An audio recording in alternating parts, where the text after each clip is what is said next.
Viswanathan and sons படம் வந்து என்ன? இது வந்து ஒரு எமோஷ்னல் ரொமான்டிக் ட்ராமா. எமோஷன் இருக்குது, ரொமான்ஸ் இருக்குது, ட்ராமா இருக்குது. இது வந்து மெயினாக என்ன அப்படின்னா, சூர்யா அவர்கள் ஒரு கன் ஷூட்டர் வந்து அவருக்கு வந்து மேரேஜில் வந்து ஒரு பிலீஃப் இல்லாமல் இருக்குது. பிகாஸ் ஆஃப் அவங்க அப்பா வந்து ஒரு செகண்ட் ஒய்ஃப் அந்த மாதிரி போயிட்டதுனால, அவங்க அதே சமயத்தில் வந்து அந்த ஹீரோ கேரக்டர் வந்து ஒரு கன் ஷூட்டராக இருக்கக்கூடிய கேரக்டருக்கு வந்து ஒரு லைஃப்பில் வந்து ஒரு அடுத்த கட்டம் வேணும், ஒரு குழந்தை வேணுங்கும் போது சரகசியில் போகிறாங்க. அந்த சரகசியில் வரக்கூடிய கேரக்டர் வந்து அந்த குழந்தைக்கு ஒரு ஹெல்த் ரிக்குவயர்மெண்ட் இருக்கும்போது திரும்பி வர வேண்டியதாக இருக்குது.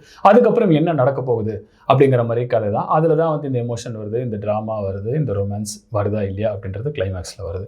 இது வந்து விஸ்வநாதன் அண்ட் சன்ஸ். இந்த படம் வந்து முழுக்க வந்து நம்ம என்ன சொல்லலாம்னா, ஃபர்ஸ்ட் ஹாஃப் செகண்ட் ஹாஃப்ன்ற ரெண்டு விதமான ஒரு ஜோன்.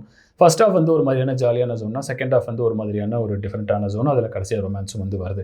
இந்த படம் எங்கே டிக் வாங்கும், எங்கே டிக் வாங்காது அப்படின்னு பார்த்துக்கலாம். டிக் வாங்குற இடம் மமிதா பைஜு. ஃபஸ்ட்டே வந்து சொல்லலாம், ஏன்னா ஃபர்ஸ்ட் ஹாஃபில் அவங்களும் ராதிகா அவர்களும் வந்து எக்ஸலண்ட்டாக வந்து ஸ்க்ரோல் பண்ணியிருக்காங்க. அவங்களோட வந்து ஆக்டிங் பர்ஃபார்மன்ஸ் கண்டிப்பாக டிக் வாங்கும்.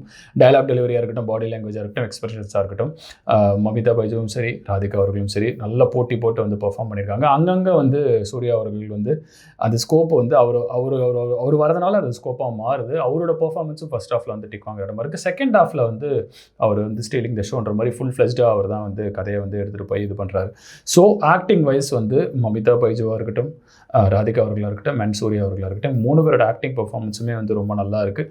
ஒரு நல்ல ஒரு டிஃப்ரெண்ட்டான ஒரு ஷேட் ஆஃப் சூர்யா அவர்கள்னு சொல்லலாம். கருப்பு படத்துலேருந்து இது கம்ப்ளீட்டாக ஒரு drastic change. So acting wise இவங்க 3 பேருமே வந்து இனிஷியலாக டிக் வாங்குற இடமா இருக்காங்க.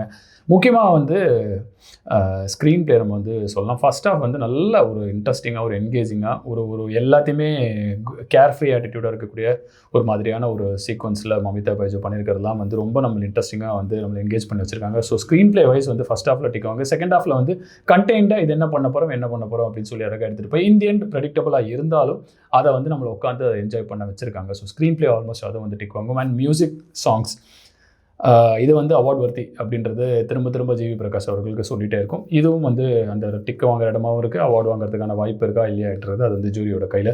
பட் நம்மளை பொறுத்த வரைக்கும் அவார்டு வாங்குறதுக்கான ஸ்கோப் இருக்குது. சாங்ஸாக இருக்கட்டும், பேக்ரவுண்ட் ஸ்கோராக இருக்கட்டும், பெரிய பில்லர். ஸோ கண்டிப்பாக அந்த இடம் வந்து டிக் வாங்கும். ஏற்கனவே சொன்ன மாதிரி ஆக்டிங், மியூசிக்கு இது எல்லாமே நல்லாயிருக்கு. விஷுவல்ஸ் ஓரளவுக்கு ஓகே.